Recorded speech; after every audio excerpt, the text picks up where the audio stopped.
Estamos estudiando el libro de Apocalipsis y ahora pues vamos a estar estudiando el capítulo 10. Ya nosotros hablamos y estudiamos las trompetas y llega hasta la sexta trompeta en el capítulo 9 y luego se abre un paréntesis. Apocalipsis tiene paréntesis muy hermosos y note bien que el primer paréntesis que encontramos es el paréntesis que está entre el sexto y el séptimo sello, y es el paréntesis de los 144,000 y la multitud que llega al cielo saliendo de la gran tribulación con vestidos blancos. Luego tenemos entonces en el capítulo 10 la apertura de este paréntesis y que llega hasta el capítulo 11, versículo 14.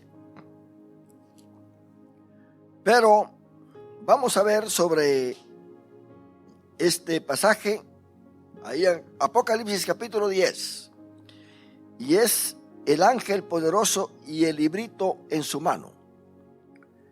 Y vamos a leerlo, mis hermanos, para familiarizarnos con este capítulo 10 y saber qué es lo que dice.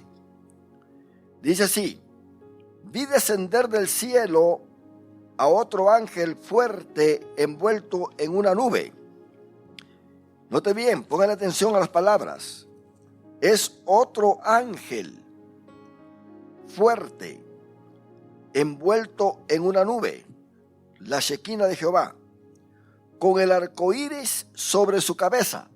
Es posible que sea el arco iris que ve Juan al principio en el trono de Dios. Y vea el aspecto de este ángel. Y su rostro era como el sol, y sus pies como columnas de fuego. No era cualquier ángel. Por eso algunos teólogos dicen, este ángel tenía que ser el mismo Jesucristo. Y luego dice el versículo 3, y clamó a gran voz como ruge un león. Y cuando hubo clamado, 7 truenos emitieron sus voces. Y cuando los 7 truenos hubieron emitido sus voces, dice Juan, yo iba a escribir, pero oí una voz del cielo que me decía, sella las cosas que los 7 truenos han dicho, y no las escribas. Y el ángel que vi en pie sobre el mar y sobre la tierra, levantó su mano al cielo, y juró por el que vive por los siglos de los siglos, que creó el cielo y las cosas que están en él, y la tierra y las cosas que están en ella, y el mar y las cosas que están en él, que el tiempo no sería más, sino que en los días de la voz del séptimo ángel, cuando él comience a tocar la trompeta, el misterio de Dios se consumará, como él anunció a los siervos los profetas. Notemos que se ha llegado hasta la sexta trompeta, lo que está en Apocalipsis 9 del 13 al 21, falta la séptima trompeta. A esa trompeta se está refiriendo este pasaje. Versículo 8. La voz que oí del cielo habló otra vez conmigo y dijo, ve y toma el librito que está abierto en la mano del ángel que está en pie sobre el mar y sobre la tierra. Y fui al ángel diciéndole que me diera el librito, y él me dijo, toma y cómelo, y te amargará el vientre, pero en tu boca será dulce como la miel. Esto también pasó con Ezequiel, con Jeremías.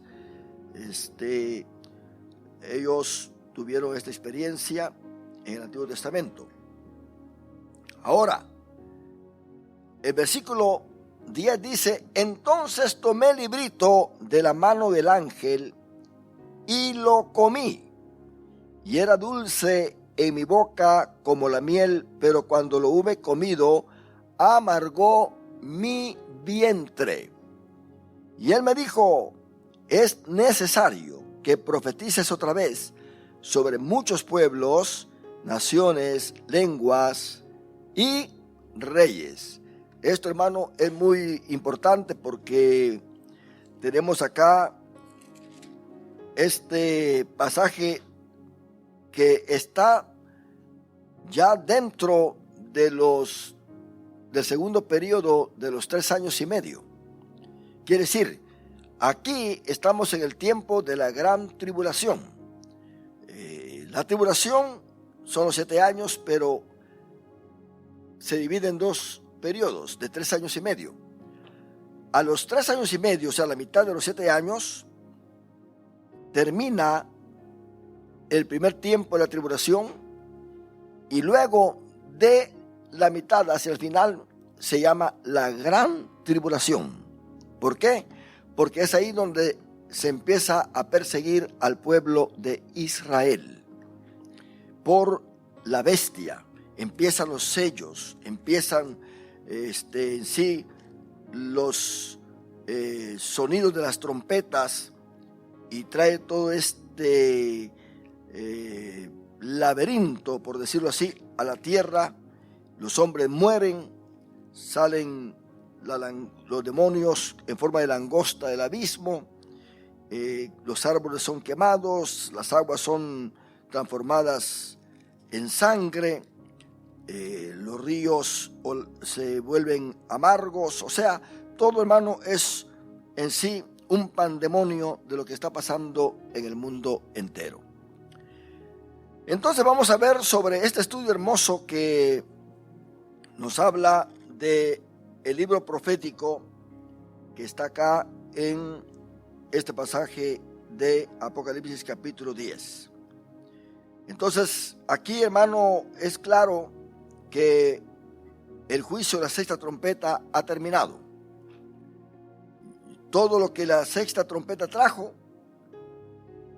se ha terminado, y empieza entonces este paréntesis, y falta el último ay, que es la séptima trompeta. Entonces se presenta, dije, un paréntesis desde el capítulo 10, versículo 1, hasta el capítulo 11, versículo 14. Si usted tiene la Biblia de Scofield, parece que ahí usted también va a tener, ¿verdad?, esa indicación en el título, donde dice paréntesis. Y se presenta este paréntesis. Ahora, este paréntesis envuelve 2 cosas. Envuelve el librito que ve Juan en la mano del ángel, y envuelve los 2 testigos. Vamos a estar estudiando estas 2 escenas por separado. Entonces se presenta un paréntesis acá, y lo que sucede, dije, con el capítulo 7, ¿verdad?, donde se presenta el otro paréntesis de los 144,000 y la multitud que llega al cielo. Hay un interludio entonces, hermanos, acá de 2 visiones que precede al toque de la séptima trompeta. Falta una séptima trompeta que sea sonada. ¿Qué va a venir? ¿Quién sabe? El mundo siempre está en expectativa. Usted se ha dado cuenta que en estos días ha estado temblando así de una forma, ¿verdad?, drástica. No, es como que si la tierra se bajara y se siente ese cernijeo. Entonces, todo esto que nos indica a nosotros que podría venir un terremoto grande, ¿verdad?, que podría venir de un momento a otro. ¿Qué es lo que tenemos que hacer? Estar preparados. Hay que tener agua, hay que tener comida, para que si viene un terremoto grande y ya no se puede viajar porque las carreteras se quiebran y los almacenes y las tiendas se cierran, entonces por lo menos hay algunos días para sobrevivir. Pero cuando pasa esto, hermano, uno está a la expectativa. En este tiempo el mundo va a estar a la expectativa. ¿Por qué? Porque han pasado ya muchas cosas. Ya ellos saben muy bien que hay juicio sobre la tierra, y cada vez que viene una nueva anunciación de parte de Dios, ellos saben que va a venir, no se va a detener. Y esto es lo que vamos a ver acá. Y este no es un relato cronológico, por supuesto, de los eventos de la gran tribulación, sino un relato descriptivo, introductorio y explanatorio. Eso es lo que dicen acá los estudiosos de la Biblia. Pero vamos a ver esto entonces. Veamos la aparición de este ángel. Mientras que la nota clave de este capítulo es el librito, Juan es impresionado por la apariencia del ángel. Él ve un ángel que tiene un librito, pero en sí el énfasis es el librito. Note bien que aquí aparece ya un segundo librito, o sea, un segundo libro. Que el primero es el libro que Jesús tomó del Padre y que tenía 7 sellos. Tenía 7 sellos. Y esos sellos ya están abiertos ya. Por eso aparecieron todas estas escenas. Y está este librito que viene a reanudar los eventos sobre la tierra. Quiere decir, estos eventos que vienen son eventos más duros. Esto va en aumento. La progresividad del dolor es algo que no se puede detener. Pero Juan se enfocó tanto en este ángel y lo notó muy diferente al ángel que vio allí en el capítulo 7, cuando él dice, y otro ángel. Este ángel lo notó muy diferente, porque vea usted que este ángel tiene una apariencia importante, porque da validez a lo que trae en su mano y al mensaje que está impartiendo. Dice que viene envuelto en una nube. Esta palabra es muy hermosa porque cuando usted la escucha, ¿verdad? Envuelto, usted piensa en aquello, los bebés cuando se envuelven en los pañales, ¿verdad que sí? Otros quizás están pensando cuando se envuelven los tamales, otras cosas que se envuelven. Pero en sí, esta palabra, mi hermano, es una palabra que está queriéndose ubicar en el aspecto de que esta nube es la que está guiando a este ángel, la que está llevando a este ángel. Y Israel interpretaba esta nube como la gloria de Jehová, o sea, la Shekinah de Jehová. Y así validaba todo aquello que era divino, todo lo divino. Cuando Israel veía la nube, la Shekinah de Jehová, sabía que Dios estaba allí presente. Era una nube, no como las nubes corrientes, era la presencia de Dios, una nube que descendía directamente del cielo. Y esta nube es parte de la historia del trato de Dios con su pueblo Israel.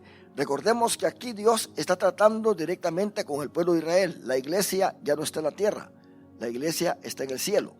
Por eso es que Juan ve cosas que el pueblo de Israel ya las identifica muy bien, porque tiene experiencia en lo que es su historia en el desierto, en Canaán, en sus conquistas, la manera en que Dios se revela a ellos a través del tabernáculo. Por eso Juan usa palabras netamente que tienen que ver con la experiencia del pueblo de Israel. Note bien que la manera en que se habla de la experiencia de la iglesia es muy diferente. Se habla del Espíritu Santo, se habla de los dones, se habla del poder de Dios o dado a cada cristiano, que estamos sellados con el Espíritu Santo, el fruto del Espíritu. Es otro lenguaje para la iglesia, pero para Israel es muy diferente. Israel está recibiendo este mensaje, y lo que Juan ve es algo con lo cual él está familiarizado en la historia de Israel. Por eso Dios se le muestra de esa manera. Juan era judío, por lo tanto, o sea, israelita, por lo tanto, él tenía conocimiento de todo esto. Y esta nube, hermano, apareció muchas veces en el Antiguo Testamento, como también forma parte de la escatología en el Nuevo Testamento. Esta nube apareció a Israel camino a Canaán, ahí en Éxodo capítulo 13, versículo 21. Note bien que Israel no conocía esta nube, como nosotros tampoco conocíamos lo que era la manifestación del Espíritu Santo. Cuando usted no era cristiano, quizá andaba por allá sin Dios y sin esperanza, usted oía de Dios, de Cristo, del Espíritu Santo, pero no se imaginaba cómo era que el Espíritu Santo operaba en la iglesia. El trabajo de redención que Cristo hizo en la cruz del Calvario. La manera en que el Padre, el Hijo y el Espíritu Santo interactúan para la salvación del hombre.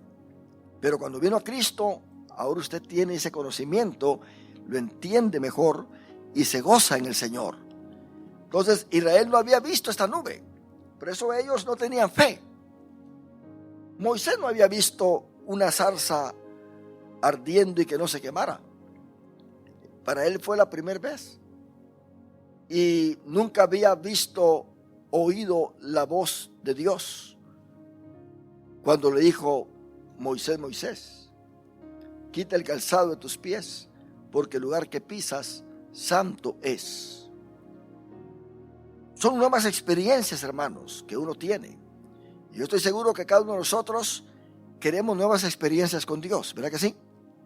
No queremos sentir a Dios de una forma limitada en nuestras vidas. Noten bien lo que dice la Biblia, que Él da el Espíritu Santo sin medida. Sin medida. Por eso el salmista dice: mi copa está rebosando. ¿Por qué, hermano? Porque Dios no nos quiere llenos, Él nos quiere rebosantes. Que podamos bendecir a otros. Entonces también esta nube aparece ahí en Éxodo 13, 21, dice: y Jehová iba delante de ellos de día en una columna de nube. ¿Quién iba en esa nube? Jehová.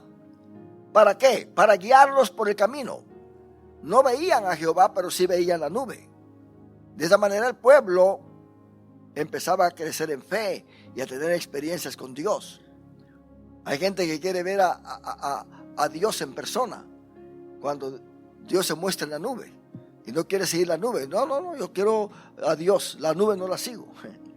Usted sabe que en el desierto, cuando Moisés terminó el templo, o sea el tabernáculo, la nube de Jehová abrazó, envolvió el tabernáculo. Y desde entonces Israel empezó a ser guiado por Dios. Dice que cuando la nube se levantaba, todos empezaban a empacar y a preparar todo, a recoger sus tiendas, porque la nube se iba levantando. Eso era señal de que la nube se iba a mover y tenían que ser guiados por esa nube. Y cuando la nube se movía, ahí va el pueblo atrás de la nube, y la nube se iba a la derecha, ellos se iban a la derecha, a la izquierda, se iba por allá, y hasta que se detenía la nube, entonces Moisés daba la orden de que acamparan de nuevo. Y se acostumbraron a esto porque Dios los estaba educando a través de la Shekinah. Y por supuesto, esta nube estaba también ahí guiando al pueblo. Pero ¿quién era el que manejaba esta nube? Era Jehová.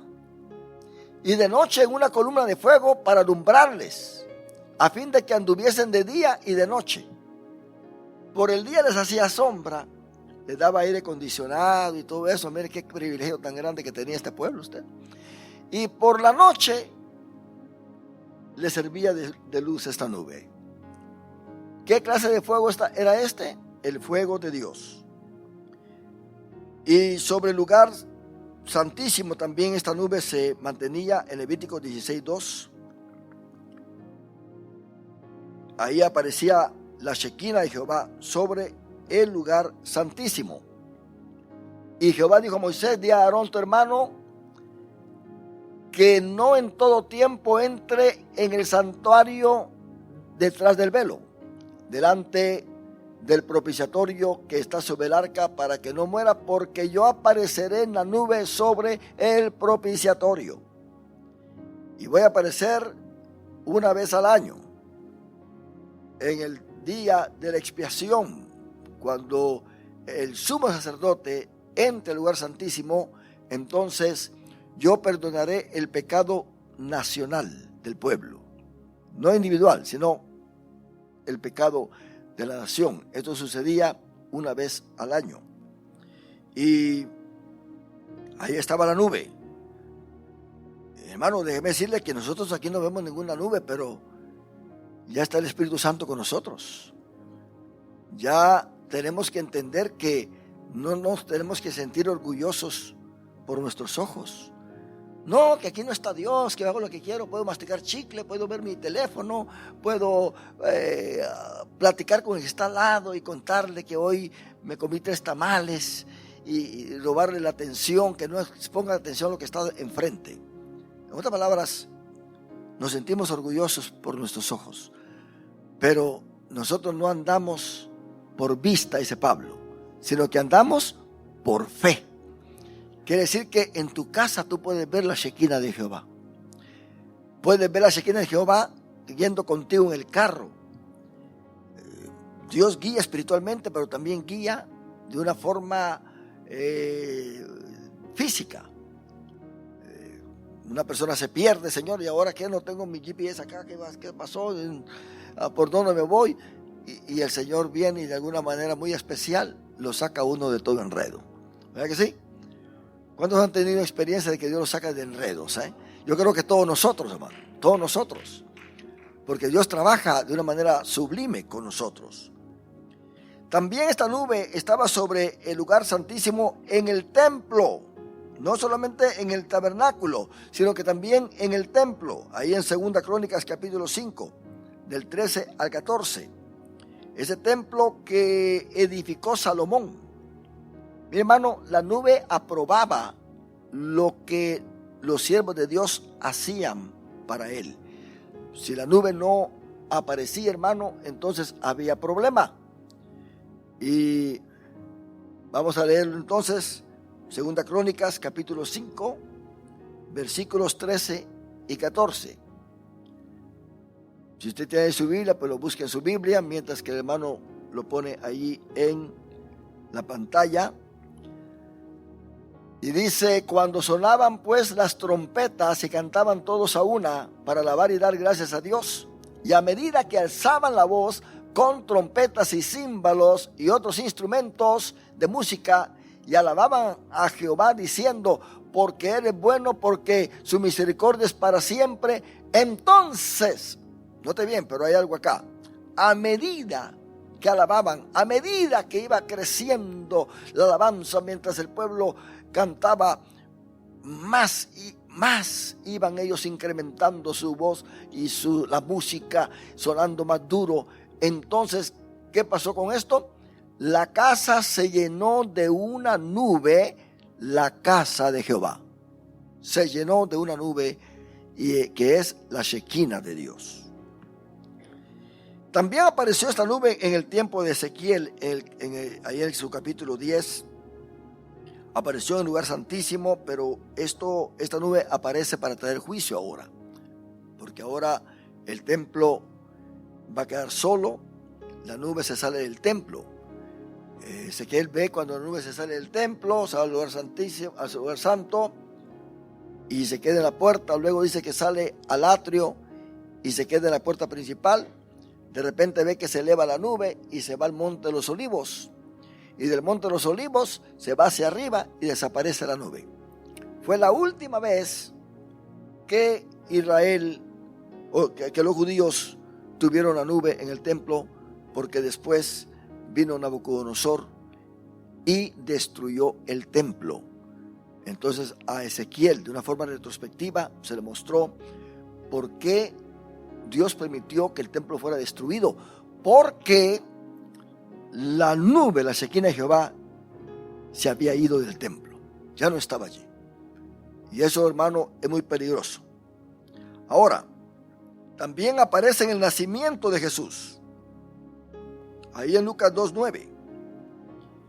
Dice, y aquí se les apareció un ángel del Señor, y la gloria del Señor los rodeó de resplandor, y los pastores tuvieron gran temor. Fue una nube, la Shekinah de Jehová, con su gran resplandor, que aparece anunciando el nacimiento de Jesucristo. ¿Cuándo también aparece esta nube? En Mateo 17:5. Cuando Cristo es transfigurado, y mientras él aún hablaba,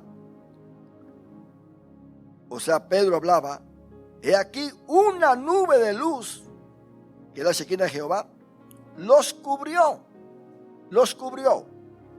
Y aquí una voz desde la nube que decía, ¿desde dónde salió esta voz? Salió desde la nube, que decía, este es mi Hijo amado, en quien tengo complacencia, a él oíd. ¿Se da cuenta? Los solos Jesús dicen que Jehová estaba dentro del cuerpo de Jesús y que el cuerpo de Jesús era el Hijo y que así se compone el asunto. Porque Jesús es el Padre, Jesús es el Espíritu Santo, Jesús es Jesús y hay un solo Dios, dicen ellos. Es cierto, nosotros creemos que hay un solo Dios, pero en tres divinas personas. Padre, Hijo y Espíritu Santo, no en tres modismos, no en tres manifestaciones, sino en tres divinas personas. Cada persona actúa en el plan de redención con el hombre. Pero solo Jesús dicen que ese cuerpo que nació de la Virgen María, ese es el Hijo. Y que vino el Padre y entró en ese cuerpo. No fue el Hijo que vino porque no hay hijo allá, dice, sino que se vino el Padre Jehová y entró en ese cuerpo. Y eso es lo que cuando Jesús oraba allá en el monte, se oraba a sí mismo. Decía, Padre, volteaba a ver al cielo, pero sabía muy bien que estaba ahí. Él se oraba a sí mismo. Eso es lo que ellos dicen. Pero aquí nosotros vemos que la voz que viene no viene de adentro del cuerpo de Jesús, viene de afuera. Lo mismo que pasó en el día del bautismo. Ellos dicen que el Espíritu Santo es Jesús también, y que Jesús es el Espíritu Santo. Pero en el día del bautismo, el Espíritu Santo apareció en forma corporal sobre Jesús. Así que estaba el Padre hablando del cielo, estaba el Espíritu Santo manifestándose en forma de paloma y estaba Jesús siendo bautizado. Entonces, ellos están completamente mal interpretando la Biblia, basándose en que hay un solo Dios. Pero hermano, ¿acaso no dice Pablo que la iglesia es un solo cuerpo también? Que aunque tiene, así como el cuerpo tiene muchos miembros, es un solo cuerpo. Ni modo que imagínense que todos fuéramos manos, ¿sí? O que fuéramos pies. Qué terrible, ¿verdad? El cuerpo tiene muchos miembros, pero es uno, un cuerpo. Es un número compuesto. Ejad es la palabra en hebreo. Y es la única palabra que se usa en un número compuesto. Por ejemplo, un racimo de uvas. Es un racimo, pero tiene muchas uvas. ¿Verdad que sí? Entonces, ellos no entienden estas cosas. No entienden. Pero dejémoslos tranquilos. Ahí que se gocen. Así que aparece esta voz desde la nube, la Shekinah de Jehová, hermano. Yo les voy a contar a ustedes una experiencia que no espero que me la crean, ni que el que escuche esto por Facebook lo crea, pero se lo voy a contar porque yo la viví. Nadie puede decir, ¿tú no viviste eso? Si usted cuenta una experiencia con Dios, es su experiencia. El hecho que no le crean no quiere decir que no pasó, ¿verdad? Porque las cosas muy sublimes, muy sobrenaturales, no se pueden creer tan fácilmente. Porque dicen, miren que ese dice que le pasó esto, que le pasó lo otro. Ahí critican a G. Ávila porque G. Ávila dice que vio al diablo. Y dicen, no, que ese hombre que dice que vio al diablo. Pero si lo vio. Si lo vio, ¿verdad? El hermano Andrino estaba orando y el diablo salió. Dice que vino y le pegó una bofetada en el labio, lo tumbó, literalmente lo tumbó.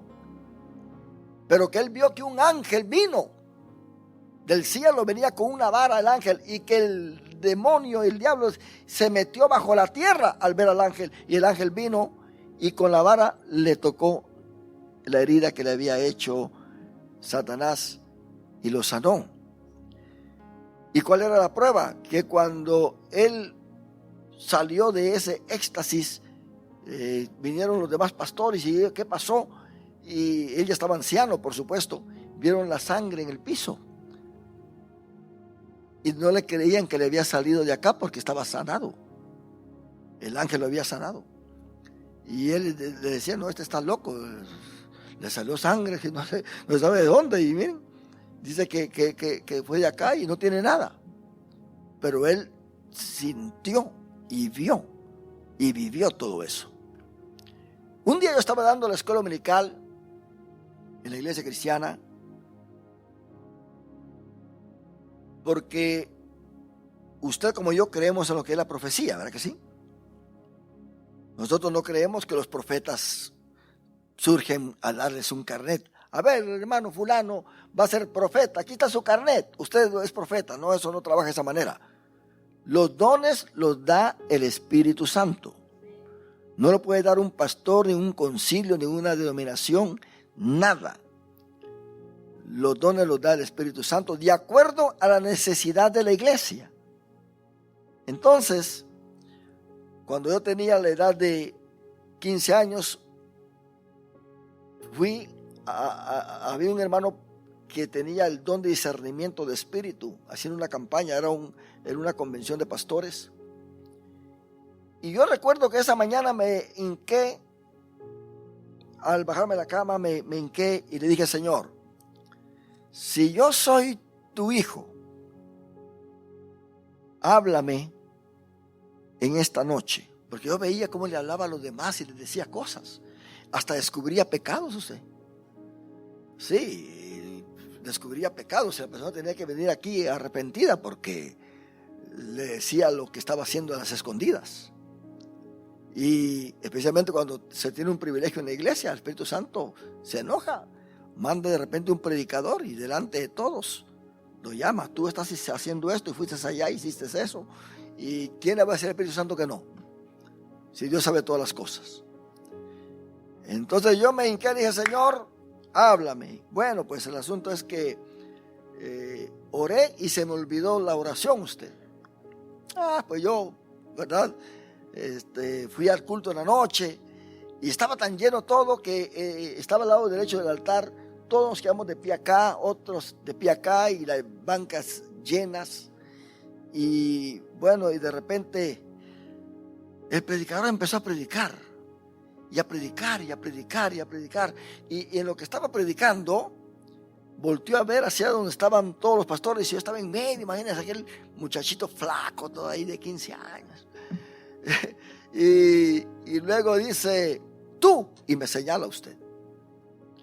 Y yo volteo a ver al pastor, le hago así, le hablan. No, dice, tú, que tienes la camisa de ese color. Digo, ¿yo? Ahí dije yo, ya me descubrieron todos los pecados. Se me había olvidado. Y ven para acá. Y me pone enfrente de todos ustedes. Y me dice el predicador: hoy, esta tarde, a las 4 de la tarde, yo estaba en mi cuarto orando. Y Jesucristo me visitó. Mire qué tremendo usted. Y me dijo, me mostró tu rostro. Mire que cómo Dios actúa. Me mostró tu rostro. Y me dijo, Él, a las 7 de la mañana, este día, se hincó allí al lado de su cama orando y dijo esto y esto y esto y esto y esto y esto. Bueno, entonces dice él, y él me dijo que esta mañana a las 7 tú oraste ahí en tu cama y le dijiste que si tú eras su hijo, que te hablara por medio de mí en esta noche. ¿Quién le contó a él? Nadie. El que se lo dijo fue Cristo Jesús, porque Él escucha las oraciones. Uno piensa que uno dice cosas a Dios y que, quién sabe, que uno no es muy significante para Dios, pero Dios escucha la oración. Me dijo, ¿cierto o falso? Y le digo, sí, le dije, cierto. Tengo un mensaje para ti, porque Él dijo, le vas a dar este mensaje. Número 1, que sí es mi hijo. Número 2, que se ha extendido predicando, pero se extenderá más. Y le daré un ministerio que en cada mensaje que predique, mi nombre será glorificado en aquel que lo escuche. Mire la profecía que me estaba dando. Y luego me dice, tercero, no caerás bien por tu ministerio que te voy a dar. Vendrán contra ti siempre, pero yo estaré contigo. No temas, no vayas a desmayar. Me dio un mensaje y así Dios pues me ha venido bendiciendo tremendamente. Pero sucede algo, que Dios me mostró algo tremendo cuando estaba dando esta escuela dominical. Allá como es plano, ¿verdad? Pues usualmente yo me bajaba, daba la escuela dominical ahí y caminaba, ¿verdad? Caminaba y era mi costumbre, ¿verdad? Caminar. Aquí pues me quedo quieto porque... Más sin embargo, cuando estaba yo dando la clase, yo enseñaba la clase, estaba enseñando la clase, de tal manera que me pasaba como me pasa acá, que podemos empezar con poquitos y al final la iglesia estaba bastante concurrida y yo no me doy cuenta cuando entran, nada, simplemente estoy bajo una nube especial. Pero tuve esa experiencia, por eso digo, no cualquiera me puede creer, que cuando yo estoy hablando y me muevo hacia la izquierda, donde estaban los caballeros, aquí estaba la dama, me muevo hacia la izquierda, yo sentí que salí así como cuando usted está en el aire acondicionado y que sale hacia afuera y que está caliente. Usted siente el cambio de clima, ¿verdad? Yo sentí que salí de algo y desde el momento seguí hablando, pero ya no sentía nada. Y empecé a clamar a Dios en mi mente, Señor, ayúdame, porque sentí que ya no podía decir ya más, que la palabra que estaba dando se estaba estancando, no estaba fluyendo en mí esa palabra. Y yo estaba afligido porque decía, ¿y ahora qué enseño? Porque sentí que me salí de una esfera donde el Espíritu Santo me estaba influenciando. Entonces, clamando a Dios, yo tratando de hablar y me vuelvo para acá y de repente, ¡pum!, Dios me mete otra vez en ese sentir, en esa nube invisible, y empieza de nuevo la fluidez de la palabra de Dios en mis labios. Y empecé a hablar y hablar Pero fue una experiencia, hermano, tan hermosa, que ahí Dios me dio a entender que la nube de Jehová sí existe. No la puede uno ver, pero uno está dentro de esa nube. Por esa razón, hermano, Pablo dice que estemos siempre llenos del Espíritu Santo. Porque cuando usted va a orar por un enfermo, si usted siente que está dentro de esa nube, yo le aseguro al 100% que ese enfermo va a sanar. Si usted está orando por su hijo y siente que está dentro de la nube, su hijo va a sanar. Si tiene un problema, ese problema se va a resolver. Estando en esa nube, todo, hermano, viene a cambiar. Esta es la razón por la cual la nube de Jehová se manifestaba en el Antiguo Testamento. Y cuando la nube de Jehová no se manifestaba, entonces los milagros no sucedían. Moisés le decía a Dios: muéstrame tu gloria, muéstrame tu gloria, muéstrame tu gloria. ¿Por qué le decía así? Porque sabía que sin la gloria de Dios él no podía caminar. Él no podía ser un líder. Él no podía aconsejar. Él no podía hacer absolutamente nada. Él necesitaba la gloria de Dios en su vida para poder ser una persona confiada y victoriosa. Y esta nube, mi hermano, ahí en 1 Tesalonicenses 4:17, nosotros la vamos a experimentar. Y es una nube tan hermosa que aparecerá en el rapto de la iglesia. Mire qué hermosura. 1 Tesalonicenses 4:17 dice: luego nosotros, los que vivimos, los que hayamos quedado, seremos arrebatados juntamente con ellos en las nubes. Note bien, seremos arrebatados. Posiblemente usted ha leído tanto este pasaje, pero ahora se va a enfatizar en las nubes, porque uno dice: voy a llegar a la nube o a las nubes. No, oiga bien, seremos arrebatados juntamente con ellos en las nubes.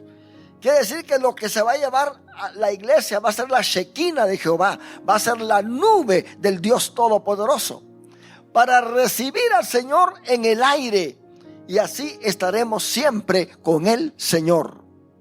Eso, hermano, lo vamos a experimentar. Esta gloria aparecerá otra vez en su segunda venida. Ahí Mateo 24:30. Mire lo que dice. 24:30. Mateo 24:30. Cristo habla de que vendrá en una nube. Entonces aparecerá la señal del Hijo del Hombre en el cielo. Esto ya es su segunda venida, cuando viene con su iglesia, cuando ya todo ojo lo verá. Entonces aparecerá la señal del Hijo del Hombre en el cielo, y entonces lamentarán todas las tribus de la tierra, y verán al Hijo del Hombre viniendo sobre las nubes del cielo con poder y gran gloria. Mire cómo va a venir Jesucristo sobre la Shekinah de Jehová, el resplandor de su venida. Pero algo hermoso es que ahí en Hechos capítulo 1 versículo 9, esta nube fue la que recibió a Cristo en los cielos, en su ascensión. Cristo va de regreso al cielo y dice: y habiendo dicho estas cosas, viéndolo ellos, fue alzado y le recibió una nube que le ocultó de sus ojos. Ya esa nube ya era la Shekinah de Jehová, llevando a Jesús al cielo con su cuerpo glorificado. Así que Juan, hermano, está viendo a este ángel que aparece con una nube, y esta nube lo tiene envuelto. Lo tiene envuelto. Déjeme decirle, si un ángel de Dios necesita que una nube, que la Shekinah de Jehová lo tenga envuelto para dar un mensaje, ¿cuánto más nosotros? ¿Cuánto más nosotros? Nosotros no podemos, hermano, hacer nada. El que vaya a trabajar en este año, los comités que van a seguir, las sociedades que van a seguir, las directivas, maestros, predicadores, Todos tienen que saber que en este año no se podrá hacer nada si esa nube no está presente en sus vidas. Necesitamos esa nube para que nuestra iglesia entre en un avivamiento. Necesitamos esa nube para que todos nosotros trabajemos en el Señor Jesucristo. Necesitamos esa nube para que haya fidelidad, que haya responsabilidad en nosotros, hermano. Porque eso echa fuera la nube. Si usted se despreocupa de venir a la iglesia, si se despreocupa de sus privilegios, si se despreocupa de los dones y talentos y privilegios que Dios le ha dado, déjeme decirle que la nube de Jehová no lo va a seguir a usted. Usted se va a ir desganando poco a poco, se va a ir enfermando espiritualmente, ya no le siente sabor a los cultos, lo hace a la fuerza, con cansancio, quiere renunciar. Todo le cae mal, no se siente bien, no se puede llevar muy bien con su directiva porque está fuera de la nube. Sin esa nube no se puede avanzar. Necesitamos la nube de Jehová en nuestras vidas. Ahora, ve algo más Juan acá. Dice que lo vio con el arco iris sobre su cabeza. Este es el arco iris. Este es del griego iris. Arco iris. No dice un arco iris, refiriéndose a cualquier arco iris. Dice el arco iris, con el arco iris sobre su cabeza.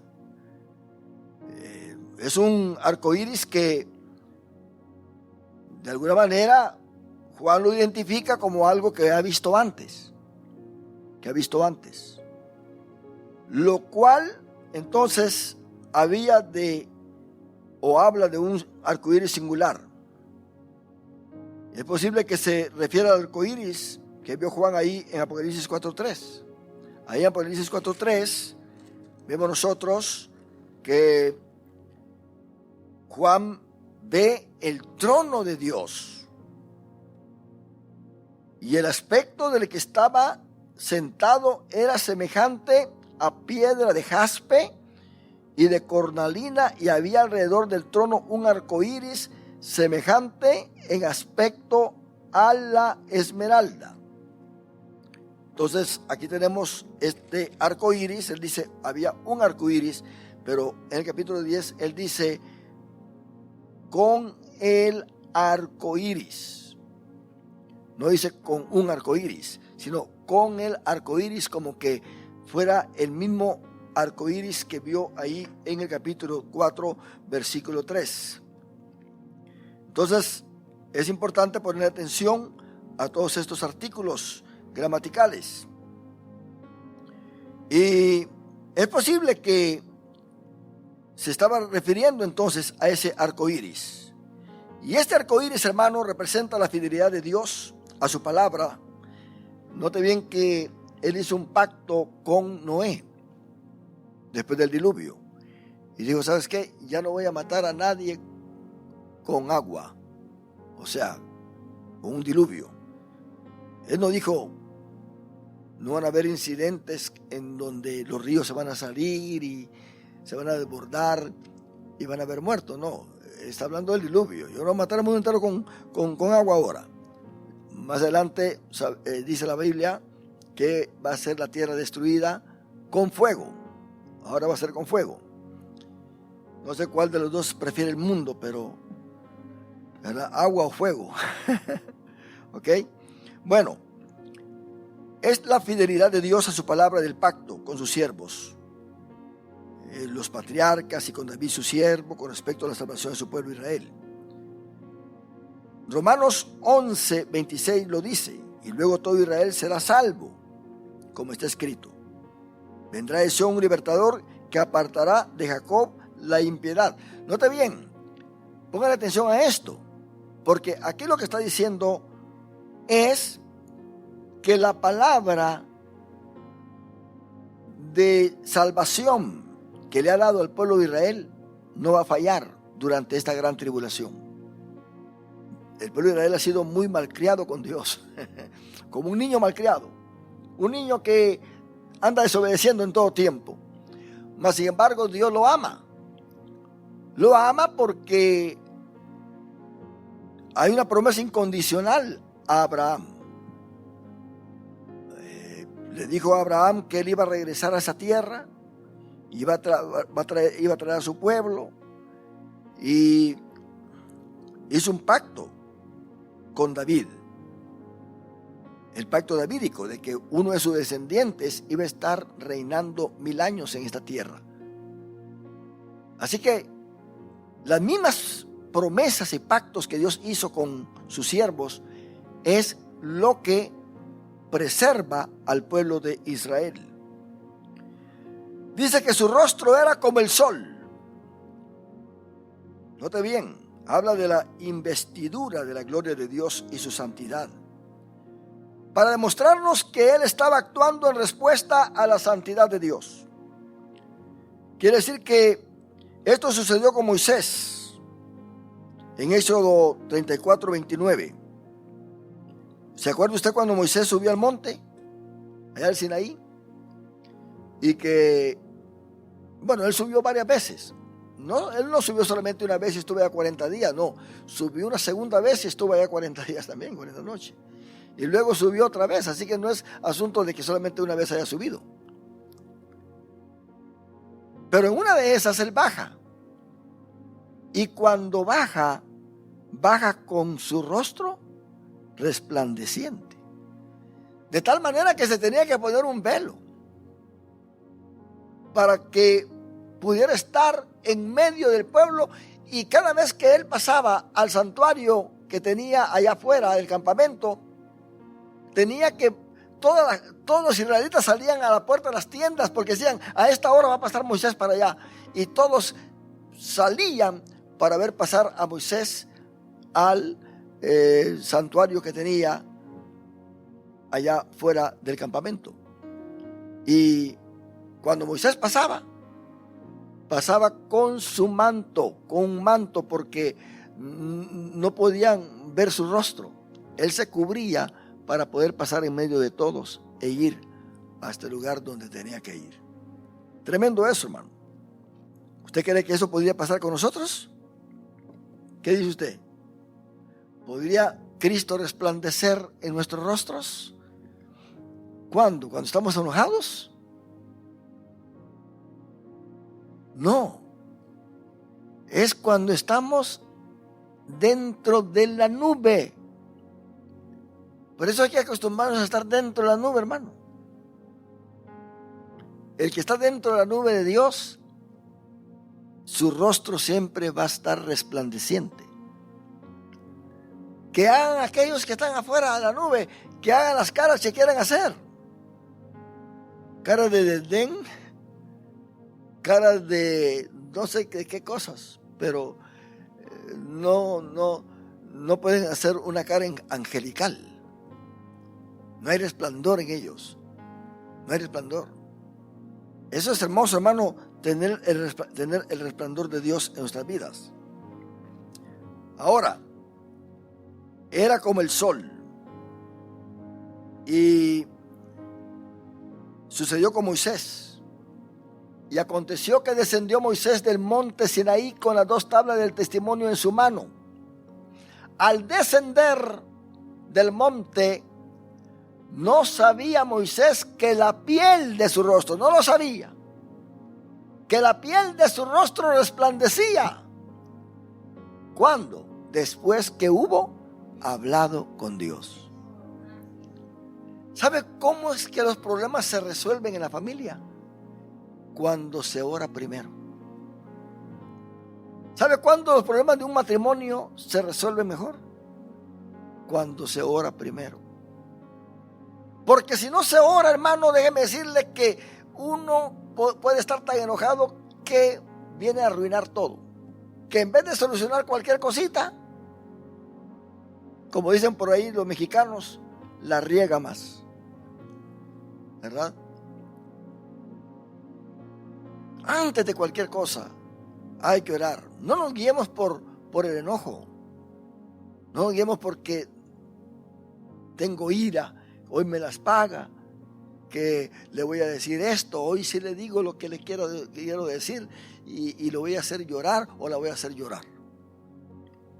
O sea, dice la Biblia, airaos, pero no pequéis. Quiere decir, uno se puede airar y no pecar, porque se ve en oración antes. Nosotros somos personas que nos podemos enojar. ¿Cuándo tú te enojas? Cuando alguien invade tu territorio, cuando alguien toca tu dignidad. Dios no te quita el derecho a enojarte, porque el enojo es una defensa, es una protección, es lo que se está diciendo, algo anda mal. Es como el dolor. El dolor tiene el mismo trabajo. Si no fuera por el dolor, uno no supiera que algo anda mal. Hay niños que nacen completamente sin sentir dolor en su piel por cualquier cosa. Pueden meter la mano en el fuego y no sienten dolor. Y los tienen que cuidar con mucha precaución, porque hay un peligro para ellos, porque no sienten dolor. Pueden agarrar un cuchillo, pueden herirse, pueden caerse y quizás morirse sin sentir dolor. Entonces es una enfermedad terrible esa. Pero Dios no nos quiere a nosotros así. Él quiere que nosotros podamos detectar las cosas malas que nos rodean, que nos quieren invadir. Por esa razón está el enojo. Jesús se enojó, dice Marcos, y volteándolos a ver con enojo. ¿Por qué? Porque se enojó. Dios dice la Biblia que Dios está irado contra el pecador todos los días.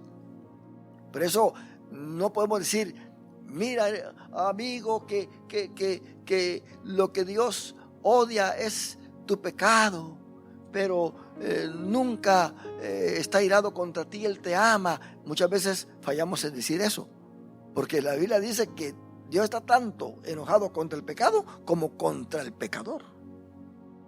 Es no entender que nuestro Dios es un Dios tan delicado, que así como no recibe la ofrenda de aquel que no le habló a fulano, que no le pidió perdón, es la misma cosa con el pecador.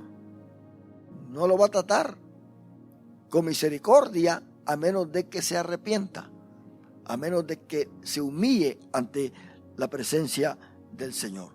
Y todavía el pecador reclama, no, si Dios es amor, mira cómo me tiene, me castigó, que porque no me sana, que por esto y lo otro. Bueno, es que Dios está irado contra esa persona todos los días, todos los días. Entonces, hermano, la nube de Jehová y ese resplandor de la gloria de Dios en el cristiano los identifican como los santos de Dios. Porque eso sucederá con los santos en el reino del Padre, hermano. Mire lo que dice Mateo 13:43 y pongan atención a esto, subrayen en su Biblia, porque estos son versículos muy importantes. Muy importantes. No se olvide usted de esto. Por eso Dios prepara estas clases, porque el que ponga atención más adelante le va a servir tremendamente, tremendamente. No crea usted que Dios habla de por gusto. Cuando Dios habla es porque Él sabe cuál es el día de mañana para nosotros, en el cual vamos a estar necesitando todo esto. Note bien que en el milenio, en los 1000 años que Cristo va a estar reinando en esta tierra, los justos resplandecerán como el sol en el reino de su Padre. El que tiene oídos para oír, que oiga. Pero esto hay que creerlo, hermano. Debe entender, tienes que escucharlo. Si tienes oído para oír esto, óyelo. Porque los justos resplandecerán como el sol en el reino de su Padre. Es algo eléctrico que tiene el cuerpo del cristiano. En cierta ocasión había un esposo que no quería, odiaba el evangelio, lo odiaba. La esposa iba a la iglesia, estaba empezando. Y le pidió permiso al esposo para hacer un culto en la casa, que mira que los hermanos quieren venir a hacer un culto en la casa. Y el esposo dijo, no quiero esos come gallinas. Porque esos evangélicos en la casa que llegan quieren comer. Y tú vas a tener que matar una gallina para darles de comer. No quiero esos come gallinas aquí en la casa. No quiero esos evangélicos. Yo no sé por qué tú estás viendo a la iglesia, pero lo que sucedía era que él no le impedía, no le prohibía que fuera a la iglesia. Pues en cierta ocasión ella sintió tanto la presencia de Dios en la iglesia que dijo, mi marido, ¿qué piensa? Dios tiene poder y yo voy a hacer un culto en la casa. Y invitó a los hermanos al culto en la casa. El marido no estaba, no había llegado del trabajo por la tarde. Y que empiezan ahí a cantar y a glorificar el nombre del Señor. Empiezan todos a sentir la presencia del Señor. Y bueno, el punto es que se derramó el Espíritu Santo en la casa. Se derramó. Estaban todos bajo la unción de lo alto. Y el marido llegó y se enojó. Y le quiso hablar a la mujer, no podía porque la mujer estaba hablando en lenguas. No la podía interrumpir, estaba con el poder de Dios. Y él tan enojado que estaba que fue a llamar a los soldados. El destacamento estaba ahí cerquita y ahí venían como 3 soldados con sus rifles. Y les dijo, me saca esa gente no vive ahí, mire, invadió mi casa. Y los soldados pues se meten y agarran al primero, otro agarra al otro. Y cuando el soldado agarró al primero con su rifle acá, empezó el soldado. Y los 3 soldados estaban saltando. ¿Usted por qué? Porque estaban tocando el poder de Dios en la vida de esos hermanos. Ese es el poder de Dios, hermano. El poder de Dios se transmite. Es que nuestro rostro brilla por el poder de Dios. Esto, hermano, es hermoso. Y note lo que dice acá. Y sus pies como columnas de fuego. Imagínese usted. Tuvo que haber sido Cristo, ¿verdad? Que así como que es lo mismo que está viendo en el capítulo 1, Juan. Solo dice, vi otro ángel. Muchos dicen, no es Cristo, porque dice, vi otro ángel, es otro ángel. Y no puede llamarse Cristo en Apocalipsis ángel, porque ya es el Cordero, ya es el león de la tribu de Judá. Pero aquí se le está diciendo ángel por la apariencia que está tomando. Termino con esto entonces. El fuego, hermanos, es símbolo de juicio para el pecador. Quiere decir que todo lo que Juan está viendo en este personaje es la santidad de él, es el pacto que hizo con el pueblo de Israel de ayudarlo. Viene envuelto en una nube, quiere decir que viene con toda la autoridad de Dios. Aquí no hay nada que esté fallando, que es opinión de alguien más, sino que viene directamente del trono de Dios. Y su rostro era como el sol y sus pies como columnas de fuego. Dando a entender que aquí traía juicio. También representa la guianza de Dios en medio de las tinieblas, como lo hizo con Israel, con una columna de fuego que hemos hablado, ¿verdad?, en el desierto, cuando iba caminando el pueblo de Israel. Y tal parece que el mensaje que habla en el librito confirmaba también que Dios iba a guiar este remanente fiel en medio de esta tribulación. 3 años y medio, donde Israel va a sufrir a lo máximo, hermano. El holocausto que pasó con Adolfo Hitler no es de compararse con lo que va a pasar con el pueblo de Israel. Mas, sin embargo, a un grupo de ellos que no se van a querer dejar sellar, Dios les va a dar las alas, los va a defender, los va a llevar en las alas de la gran águila. Da a entender que así es una forma en que Dios libra a su pueblo. Y los va a esconder en un lugar donde fuimos nosotros, cuando fuimos a Israel, en un lugar que se llama Petra. Y dice Daniel en su capítulo 11 y 12 que el anticristo, o sea, la bestia, va a pasar por ese lugar y no va a poder ver al pueblo que está ahí, porque va a estar cubierto con la gloria de Dios. De tal manera que esos judíos que Dios, o israelitas que Dios va a liberar en esos últimos 3 años y medio de la gran tribulación, van a entrar vivos al reino milenial. Y eso va a estar hermoso. Y van a haber otras naciones que van a esconder a muchos israelitas. Por eso es que cuando Cristo empieza a reinar, vendrá lo que se llama el juicio de las naciones, que está en Mateo capítulo 25. Y Jesús les dirá: estuve preso y me visitasteis. Estuve hambriento y ellos le dirán: Señor, pero ¿cuándo te hemos visto a ti? Y entonces va a señalar a todos los israelitas: si lo hiciste a uno de estos mis pequeñitos, a mí me lo hiciste. Entonces, estas naciones que ayudaron al pueblo de Israel van a tener un privilegio grande durante el milenio, cuando Cristo esté reinando acá. Van a tener privilegios hermosos. Y termino entonces leyendo Éxodo 14, 19 al 20. Note bien que esa es la guianza y la protección que se va a repetir durante la gran tribulación. Todo esto, hermano, es un lenguaje judío, un lenguaje semita, lo que Juan está hablando. Por eso es que la iglesia ya no está acá. La iglesia está con Cristo en la boda del Cordero. Y el ángel de Dios que iba delante del campamento de Israel, no temen que aquí el ángel de Dios es Cristo mismo, en el Antiguo Testamento. Se apartó e iba en pos de ellos, y asimismo la columna de nube que iba delante de ellos se apartó y se puso a sus espaldas. Cuando Israel va saliendo de Egipto, la nube y el ángel de Jehová iba delante de ellos.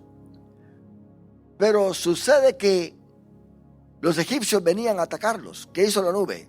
Se apartaron y se pasó atrás del pueblo para que los egipcios no los alcanzaran, no los vieran. ¿Qué más dice? E iba entre el campamento de los egipcios y el campamento de Israel. Se puso en medio de la nube, de tal manera que no los dejaba avanzar a los egipcios, porque aquí les daba luz de este lado, y de este lado de la nube habían tinieblas para los egipcios, y ellos no podían avanzar porque el mar rojo estaba enfrente de ellos, y Dios les estaba dando tiempo para que ellos pasaran el mar rojo. Dice: y era nube y tinieblas para aquellos, y alumbraba a Israel de noche, y en toda aquella noche nunca se acercaron los unos a los otros. Eso es lo que Juan está viendo acá. Sus pies como columna de fuego para bendecir al pueblo de Israel, y juicio para los pecadores. Imagínense, la lección de hoy nos ocupó solamente el versículo 1. Yo quería ir muy acelerado, pero solamente nos quedamos en el versículo 1. Pero qué bueno que Dios tiene mucho que darnos, ¿verdad que sí? Bendición grande. ¿Cuántos decimos un aleluya, mis hermanos? Póngase de pie y damos gracias al Señor.